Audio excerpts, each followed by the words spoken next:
With that, I'm going to introduce an amazing set of panelists here.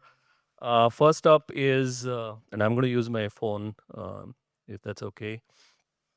So, Monica Wills Silva, who is sitting in the center.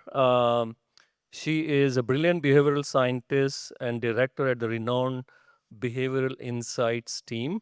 For over a decade, she has worked with a broad range of partners, including charities, international organizations, the private sector, and over 30 governments around the world, applying behavioral science to complex challenges such as tax compliance and anti-corruption. Exciting topics.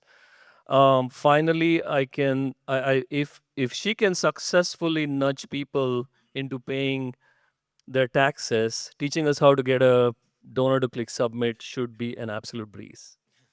Welcome, Monica.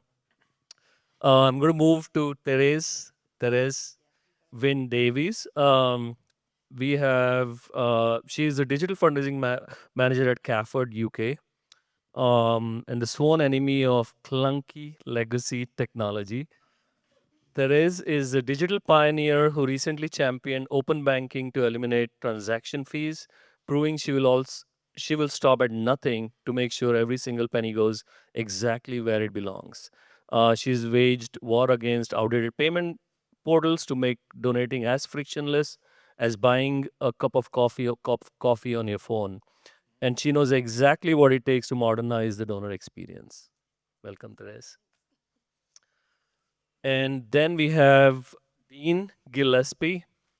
He's fundraising, development, and marketing growth lead at International Justice Mission, who holds degrees from both Oxford and Cambridge, meaning he is legally obligated to be the smartest person in this. I just want to say that that's very kind of you, but I don't know if that's true, Ajay. But thank you for that. You are That's humble, a lot my of friend. pressure on me. I'm not going to lie. And the only reason I came up here is because you said there was wine. But anyway, that's fine.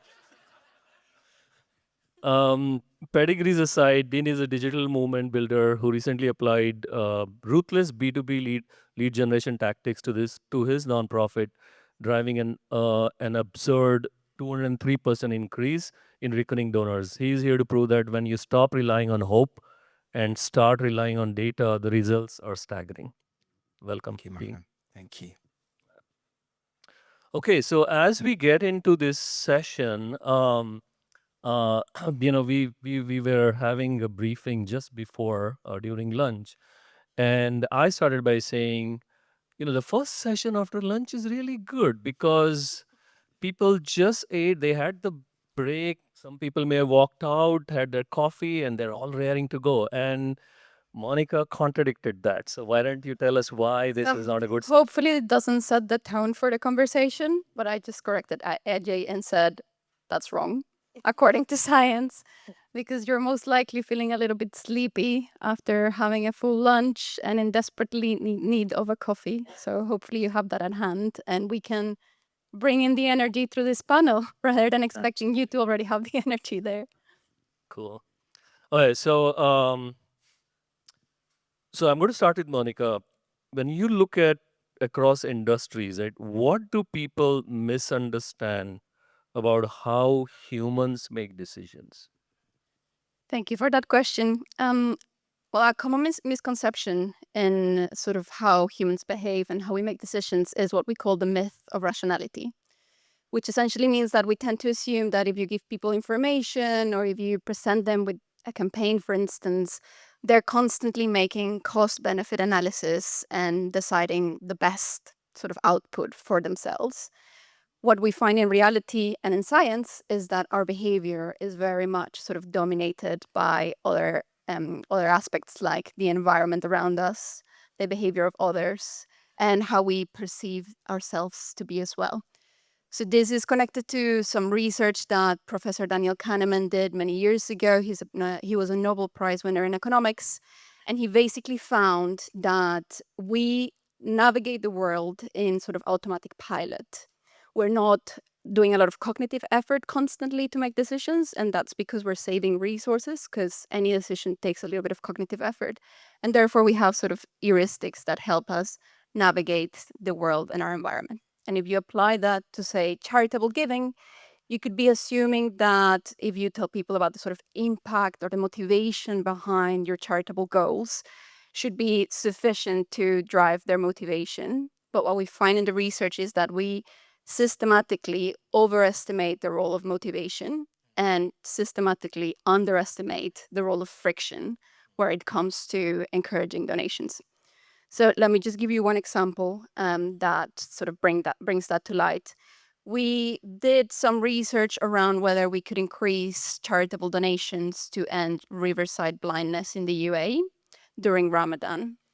And so we were sending people text messages to sort of encourage them to donate to this cause. And we tested the usual message that you would find telling people the impact that their donation could have on this problem. So you could save 1 million lives, for instance.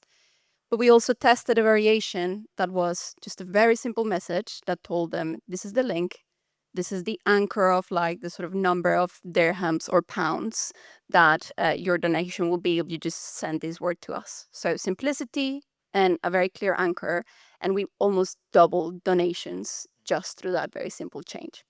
So we might think that leveraging the motivation might be the most impactful, but what we find when we test these things is that making it really easy and leveraging those sort of like environmental cues can have a much more impact. That's great. Dean, Yes. how do you see this misunderstanding in your experience, from a donor perspective? Sure, and just say it's an absolute honor to be on this panel today. I think I don't want to sound like a broken record, what Monica said, but I think one of the biggest misunderstandings that we face, certainly in the NGO world, and also when we're looking on the online donation experience, is that I think we tend to, I don't know, please feel free to challenge and critique this, but I think we tend to over-index on supporter loyalty. So what do I mean by that? Well, I don't know if you're like me, but when you've walked into NGOs and charities, you will often sort of have the assumption, and people say, do you know what? We have a really loyal supporter base. Supporters have been with us for 5 to 10 to 15 to 20 years. And obviously that's a great thing to celebrate. But actually, when that becomes an unchecked belief, it can actually lead to complacency. And I think that overwhelming belief, the belief that in a sense a supporter will give to you, to your cause, no matter what the barriers or in a sense the friction may be, is incredibly is an incredibly important one to know. And I think, as you rightly said, Monica, I think in reality, in the donation experience, even highly motivated supporters are incredibly sensitive to friction. And so to your point, I completely agree.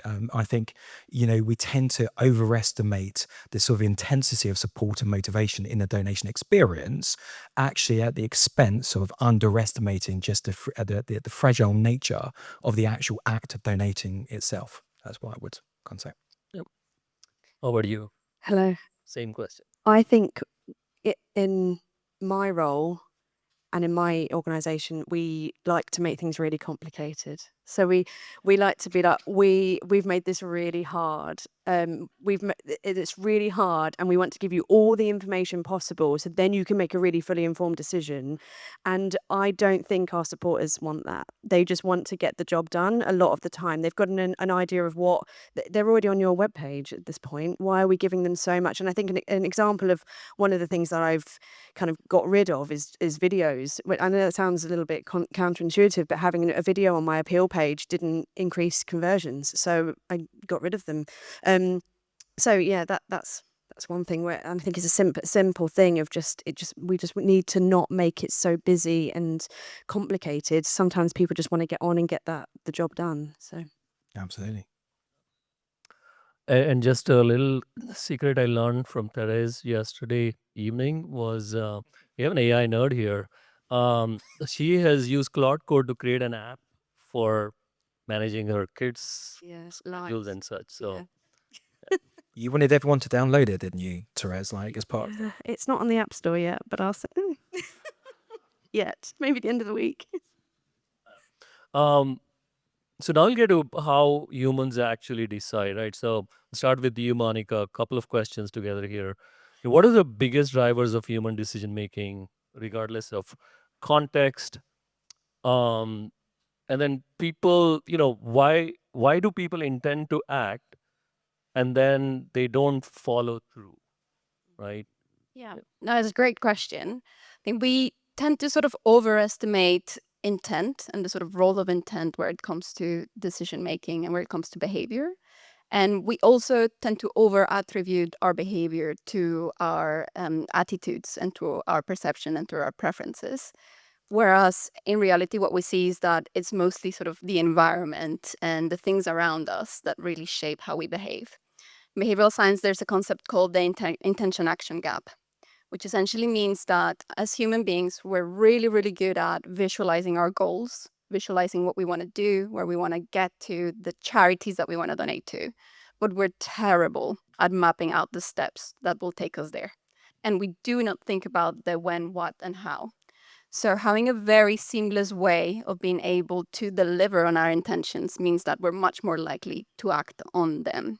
And let me give you an example. This is not our research, but this is research that was published in 2019 by the Social Sciences Center in Berlin and UCL here in London. And they were looking at opera goers and whether they could encourage donations to a youth sort of charity whilst people were purchasing their opera tickets.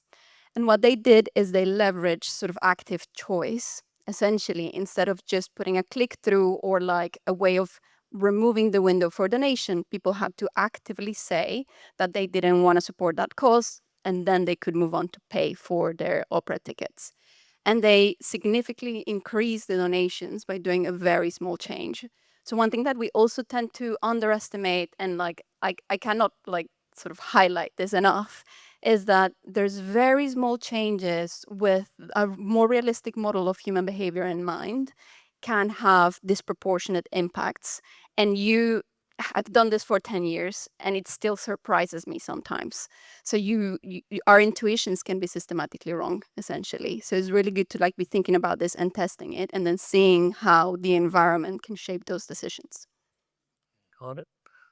Dean, how about you? What do you see from an intent versus action gap in your data? Yes, that's a really good way of describing it. I think when we look at our data from IJM point of view, to give an example of that, it's actually interesting you say that. We did an A/B split test where we looked at different donation forms, and test A was ultimately we would drive supporters, 50% of supporters, to a donation form which had their names and address first, and then a donation prompt, and then test B was the donation, to give £25, £50, whatever it may be, and then to fill out their address and name. And we found that obviously that test B performed much stronger because ultimately it had a much higher conversion rate. And even in terms of drop-off rate, I think it was like a 12 to 15% difference. To your point, near just one small action. And I think what's interesting from what you've just said is, that I think that result came about because there was this understanding of the psychology of the donor and saying, actually, when it comes to their intent, they've already committed a sort of micro commitment when they're saying, actually, I want to give at that amount. When you compare it to something which is far more admin heavy, I've got to fill out these addresses. So I think that's an example from our experience, which would talk about that intent, that gap for sure. Yeah. Yep. I think a much shorter piece of input here is that we kind of tested and changed on my appeal page. I'm just obsessed with that. The minute I've got that person there, I need them to be giving the money, give me the money, and just swapping round the button. So I just had this assumption that like you had to have a button at the top of the page. You don't need to have a button, you have to have a form, because they'd had it's one less click, and that again just completely flipped. There was so much more money came in. Thank you. Because I just started to do a form, but then it just makes so much more sense when you're saying these things. I'm like, it validates my madness. Thank you. Right. We're going to move to friction, and maybe I'll start an example which many of us, you may have seen this. Like if you go to book a flight or a hotel through a intermediary site, when you go to the final booking page, it will show you register, But then these days there's an option which says continue as guest, right? Like if you don't have that option, now you're adding so much friction that you may lose that customer, right? So Monica, we'll start with you again. How have you seen companies reduce friction, and then on the reverse, adding friction, and how does that help? Yeah, so I'll give you an example from like a completely different sort of sector from our work that I really like. So I think just linking it back to the previous session, like the storytelling behind it is quite powerful as well. So we were working in Moldova with the United Nations Development Program to see if we could increase medical adherence to tuberculosis medication. And so tuberculosis causes around 1 million deaths a year, in spite of the fact that we have a WHO mandated treatment. And part of the problem is that people do not follow the course of the treatment through like the way is expected. So what we found was that the WHO mandated treatment means that people have to show up in a hospital to be seen by a medical professional taking the medication. And as you can imagine, that creates all sorts of friction. So there's the stigma of being identified as a tuberculosis patient. There's the caring responsibilities. What if you have children? What if you have elderly parents? What if you have someone at home you're looking after? Where do you leave them if you have to go to hospital? There's the practicalities of it, right? Like you've got to drive to the hospital, you've got to move around.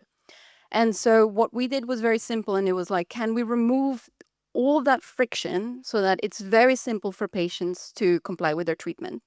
And we introduced virtually observed treatment, which was like a sophisticated way to say something quite simple, which is just take a video of yourself. We're going to pair you up with one medical professional that can verify that it's you.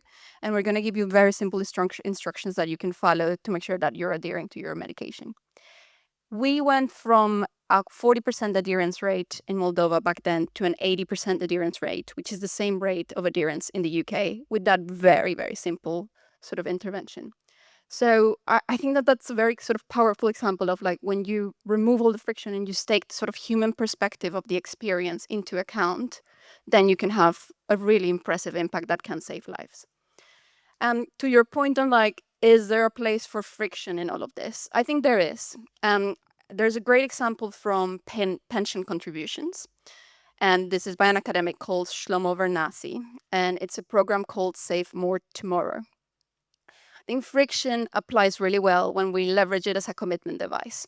So if you have a preference, and for instance, you either want to contribute more to your pension or you want to donate more to a charitable cause, but you don't have the income to do so right now, what you can do is you can pre-commit to increase the proportion of your donation or your pension payment in the future as your salary increases. And that's what Save More Tomorrow does. And so through that, there's been some research to like look at the impact of it. And one of them found that it went from 6% pension contributions to almost 12% in pension contributions. So it almost doubled the percentage rate of pension contributions. You could think of like using that as in the charitable giving sector, where you just actually give people the opportunity through payroll giving to increase the proportion of their salary that goes into charitable donations as their pay increases. So it's like, in the future, I want to make sure I'm contributing to that cause because I really believe in it. And I'm not sure future Monica will be able to do this. So I'm just going to do it on her behalf right now. And so I think if you introduce friction as a tool that people can leverage to commit their future selves, it can be a quite powerful tool as well. It's very insightful, Monica. Therese, why don't you give an example of this reducing friction in your Yeah, so org? as I've mentioned a few times now, I'm obsessed with converting people on my appeal page. But I read a study about some external agency had done some research about like removing the navigation pane once you get onto an appeal page, because once you've arrived there at that stage, you could get distracted and you could go off somewhere. So that's what I did. Got our developers to remove the navigation pane across all the appeal pages, and increase conversion rate. So I wanted to remove that friction and sort of copy the the e-commerce space. If you're shopping for something, you arrive in the checkout, you can't really get back to the main menu very quickly. I don't know if you've noticed that, and that's all a decision to try and get you to make sure you make your purchase. So yeah, the more I copy the commercial sector, the more success we have. So yeah. Dean, on your side, like if there is a case you can talk about where you maintain the friction, right? So added friction, yeah. Yeah, it's interesting this because obviously a goal of a fundraiser is always to reduce friction. I wonder actually if this is even friction itself, but you can challenge and critique me on this. But to play devil's advocate, we obviously at the point after the point that people do make a donation as part of the donation checkout process, we do have obviously additional questions such as where did the source of your gift come from, what prompted your gift today, which obviously gives a richer insight into the source of that donation, but also to some degree, probably not perfectly, obviously not fully, gives an idea of like the financial ROI of that source of donation compared to different channels. But one of the things that I've been really thinking about, because we've got a new global segmentation strategy, at the moment, donors exit with a sort of social share button to encourage other people to donate. But whether or not we should add, I don't know if it's actually friction. So again, please do challenge me on this. But like whether we should add a new segmentation quiz as part of that to understand donor motivations. You talked about the long-term commitment, and whether that actually might, although you're adding friction in the donation checkout process, whether that will actually lead to better personalization, better supporter journeys, and actually, sort of better long-term fundraising results in the end. So I must admit, I'm not 100% sure on whether that's going to work, but that's one of the things that I'm thinking about testing, about adding friction as part of the donation checkout, and whether that might be good for long-term fundraising. Yeah. Those are great inputs. One of the examples I can give from the fundraiser perspective is, when somebody donates, we used to send an email with the donation receipt, and then what we ended up changing that to is, instead of sending the receipt, we would send a link to the donor portal. And so now, if the donor wants to get access to the receipt, they have to click on the link, which is very fast, it's passwordless, and now they can download from the donor portal. But donor portal allows you as an org to engage with the donor in meaningful ways, right? So it's again where you reduce friction versus add friction. Did you want to say something else? Can I add Go ahead, something as go well? ahead. I swear, RJ hasn't paid me to say this as well, but I think just moving to Fundraise Up removed the friction that we were experiencing. We had a donation funnel that we'd built, and we were trying and testing between it being the longest thing that's ever happened. We wanted to know everything about you. Every team wanted a question in it. It was heavy. It was a lot of work to do. It was very, very friction heavy. And we moved to Fundraise Up, and it removed all the friction in my brain, certainly, to make sure we could make a bit more money. Yeah. Nice. Definitely a successful case of removing friction. Just to Dean's point, which I think is a really good example, I reckon it's to do with whether it's a one-off interaction or if it's a repeated sort of game, if that makes sense. So if you're trying to learn more about your audience and you're adding the friction after they've done the donation, and it's just a one-off, it's really helpful for you to be able to tailor things in the future to a wider sort of audience on average. But you might be discouraging those people to come back in the future. So the opera example that I was giving, for instance, they also looked at the sort of long run impact of adding that box where you actively had to say, no, I don't want to donate to this cause, which was sort of triggering self-image, and it was triggering something called cognitive dissonance, which essentially means that we typically try to see ourselves as really good people, and we try to avoid cognitive dissonance when there's something around us that hints that we are not. So we feel really uncomfortable, and that might drive our behavior. And so in that case, what they found is that in the long run, the people that received that intervention didn't come back to buy opera tickets afterwards. So you got a lot of donations in the short term, but then in the long run, you might be losing your audience altogether. So I guess that's the sort of where testing comes in as well, because we're kind of giving you a mixed message in that we're saying yes friction, no friction, yes friction, no friction.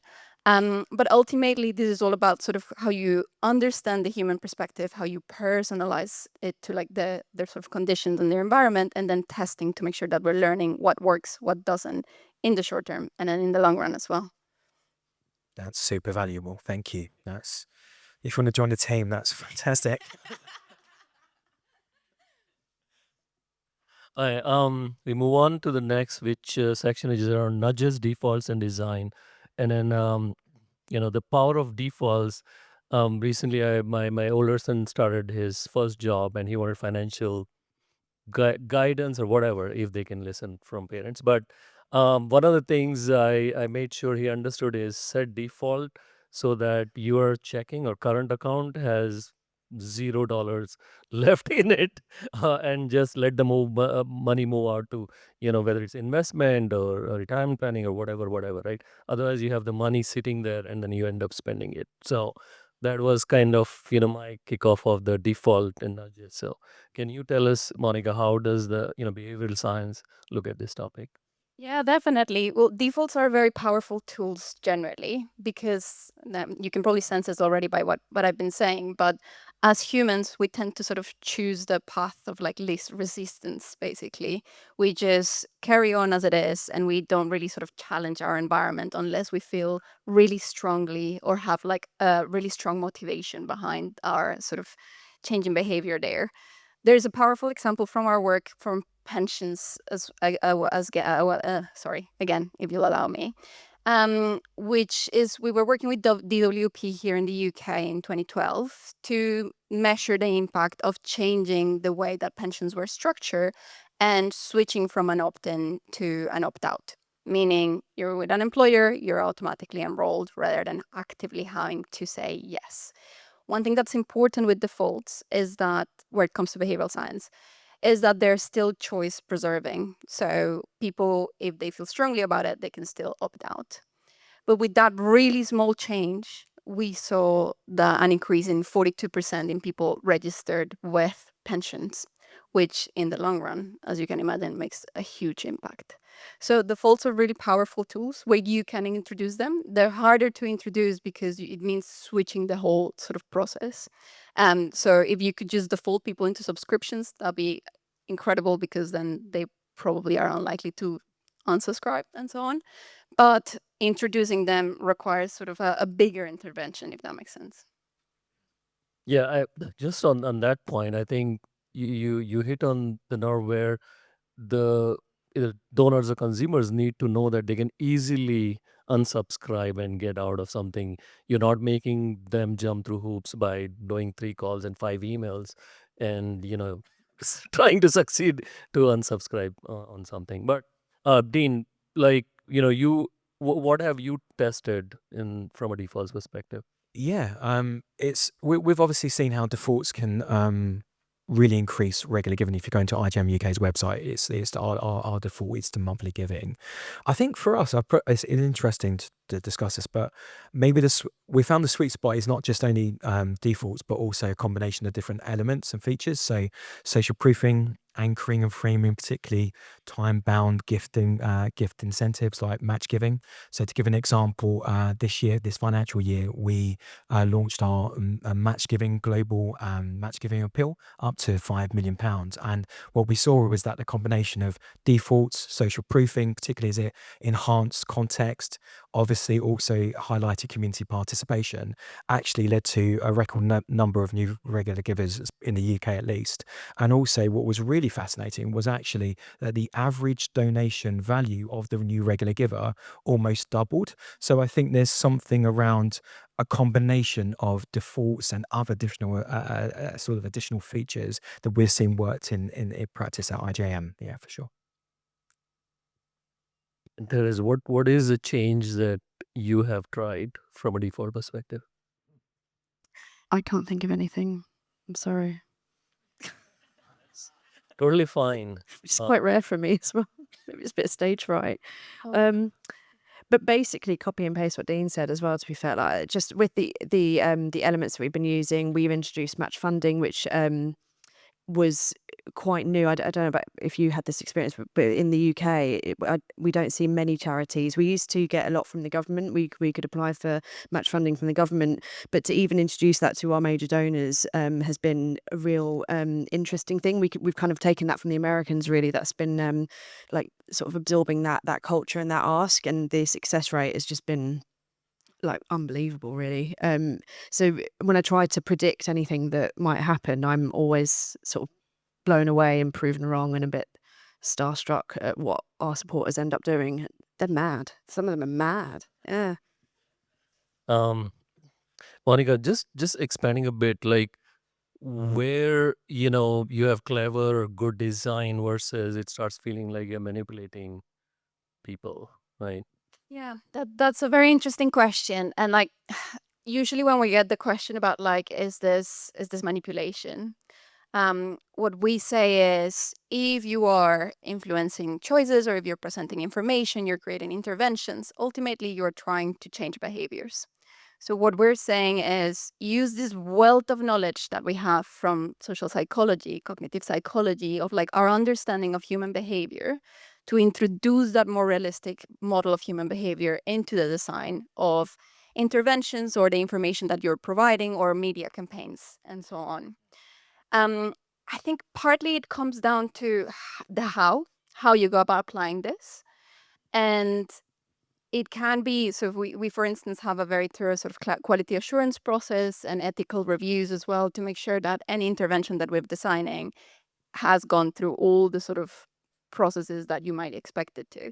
But just sort of to give you a couple of rules of thumb, which I think is more helpful than me just talking about like the methodology that we follow. Like we've talked about them already. One is to make sure that there's a choice preserving element to what you're doing.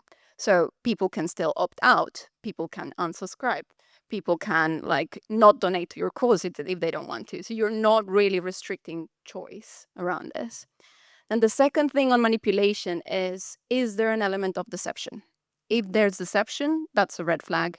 That is not a good sort of behavioral science intervention. That's just sort of potentially manipulation. So like the element of deception is like, are you making it really, really hard for people to unsubscribe, or are you tricking them into like signing up for something? So if there's deception, then that's definitely a bit of a red flag.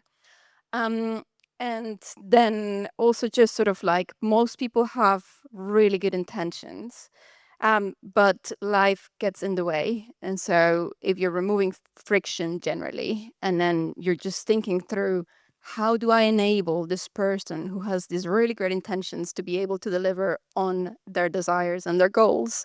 Then that's typically good design, I would say. You're just making it really easy for them to follow through on what they want to do. Because otherwise they wouldn't, because as I said, just life gets in the way. So that's and all this kind of ties back into the trust and other stuff we have been listing since morning. I'm going to switch to Q&A, quick Q&A, and then we will wrap up with the closing comments from each of the panelists. Go ahead.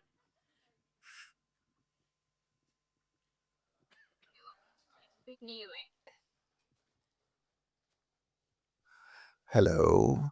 I don't know if you saw my presentation earlier, so you might be aware I'm a little odd. But my question comes back to the behavioral science piece, right? So, as we look at trying to reduce friction and make it easier for people to donate, is it possible that we can create the opposite outcome? So, if we take the opera example, one thing that drives me nuts is how all the coffee shops in London have gone to touchscreens. You can't order anything from a person anymore, and they default to putting a tip on it. And it's just that sort of, if you like, negative reinforcement.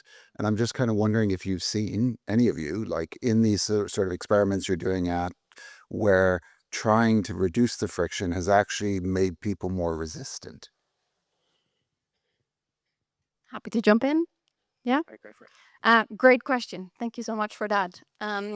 So a couple of things come to mind.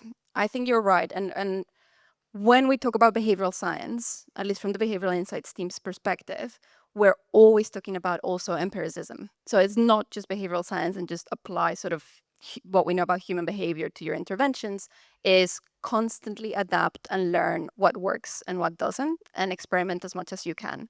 So it might be that you get unintended outcomes, and it might be that at some point you create an intervention and it adds more friction, or it like leads to the sort of undesired outcome. But the only way that you can actually identify that is by your testing systematically. So to give you an example from our work, this one is not related to friction, but it's triggering reciprocity. So we did this payroll giving trial with a big bank here in the UK, and we were trying to encourage employees within that bank to donate like a bigger proportion of their salary to a charitable cause. And we tested an intervention that triggers sort of had three elements, and we tested them separately and then together. One was an email from their CEO, a personalized email from their CEO, just kind of encouraging them to donate. Then we tested giving them just a little sweet, like literally just a sweet that day. And then we tested the combination of the two of them. And we saw an increase by like £500,000 in a day in donations with the combination of the CEO and the sweet, which was great, really exciting. Then we came back and tested it a year later, and it didn't work because the novelty wears off, right? With some of these interventions, you might introduce it and then it's really exciting the first time. Oh, my employer has never given me sweets. Oh, today is like sweet day. Great. I'm going to donate half of my salary to this charitable cause. And then next year's like, oh, these are just sweets. I'm not going to give you more money for this. So there's always an element of empiricism that has to go with this. It's not a one-off. And once you've made a decision, that's just sort of not the end of it. I would just encourage you to try and test more and more. Monica's given a really fantastic, eloquent, professional example. But I picture the scene. I'm in Stratford in H&M trying to buy a shirt. And basically what I realized is that ultimately, because as you say, they're trying to reduce friction, I've ended up with tags that I've had to go back all the way back home and then come back, sort of to the shop. So I don't want to be too, personal and too, sort of like top. But yeah, I think at the end of the day, there is a danger, I think, that you can get too technical and actually where you think, are you leading with the idea of reducing friction or are you leading with human-centric design? And I think in that case, I wasn't very happy with the HMN experience. But if they wish to, sort of, as I say, I got it back in the end. But at that stage, it was not great, sort of thing. So yeah. Let's take one last question, as it'll be here whole day. Yeah, hi. So we've done some great conversion rate optimization, A/B testing on our website, donation prompts, balance of branded content and fundraising ask on the homepage. What's happened over the last few years is that the digital team wants to test more and more and more, and we won't make any change unless it's been A/B tested, and you end up with a really long backlog that will never kind of pass a statistical significance. Have you got any advice about how to kind of break that cycle of not it's an internal friction now where by the pursuit of reducing external friction, we don't actually do enough change internally? I've got some advice here, but I don't think it's that good. That's fine. My advice is to ask forgiveness later. Yeah. That's the only way I can kind of get through. So the internal frictions are like massive. Like my boss is here. That's all she's heard me moan about the entire time is. But yeah, I just ask for forgiveness later. An example of that is the AI pop-up button that Fundraise Up created, and I just popped it on the website. It didn't say anything, and then it started converting like mad, but it was interfering with our cookie banner, and my digital team were not happy. But I was like, oh no, do you want me to turn it off? It's raised a lot of money. And then they suddenly sorted out the cookie banner, so everybody wins. But they hate me, but I've still got a job, so. Thank you.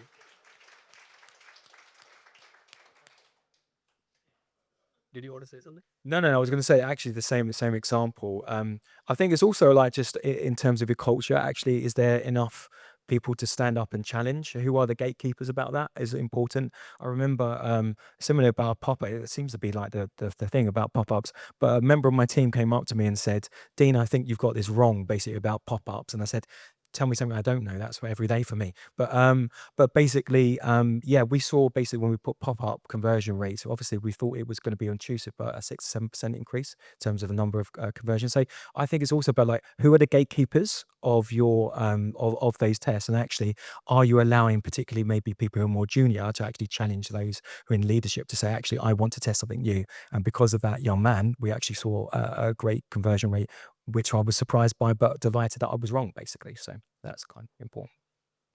Thank you. Okay, they're all going to be around. I'm sure a lot of questions. So we're going to close with, I'm going to start with you. One takeaway, then Dean, and then if you can talk, 3 principles, because you're the scientist here. So I would so this is kind of like what you could maybe take away and maybe you could try on your website is so I'm just going to say it. Pretend to be one of your donors, and you could even take it really far and dress up as one. I mean, I'm not saying I've done that, but I pretended I was one, and I got into that mindset of like what she would be like and feel like, and so I then was doing that donation and did it and was like, what would she expect from it? And I still think there's quite a lot that I need to improve. I don't think there's enough like delight at the end. I don't think there's a moment of unexpected like, oh, that was, I don't think that's there. So I think that's what I'd implore everyone to do is like pretend you're one of your key segment supporters and get into do some role play. That's what I would encourage people to do. thanks, Therese. Dean. I've just been looking at this wonderful messaging behind us whilst been talking. Donor experience drives growth, and I think probably my advice would be around testing would be maybe thinking about additional payment methods. And actually, we've seen incredible new amount of regular givers who haven't given through sort of the standard direct debits. So actually through digital wallets and through Apple Pay, Google Pay. So actually, if you want to drive growth, particularly to new audiences and particularly younger audiences, I suppose my takeaway would be how can you test that in terms of your donation experience, for sure. Great. Thanks, Dean. Nice. And I would just recommend, we've got this framework called the EAST framework. And basically what it does is we've summarized a lot of the behavioral science literature into a very easy to follow checklist. And it's an acronym because we love acronyms as well. But just 3 principles within that. One is make it easy. And that just goes to the point that we've talked about regarding friction, simplification. Definitely take the perspective of your end user. That's excellent qualitative work, by the way. Yeah. Then make it social. Essentially, I've said before, we are influenced by those around us, by those who look like us, by authority figures. So as much as you can, try and think about the social element of your interventions. Make it timely. Think about the very specific moments in life when people might be more prone or more susceptible to be likely to donate or to be on board with your causes. The other ones make it attractive, but you just said 3, so I only said 3. Thanks a lot, Monica. A round of applause for all the 3 panelists here. Amazing.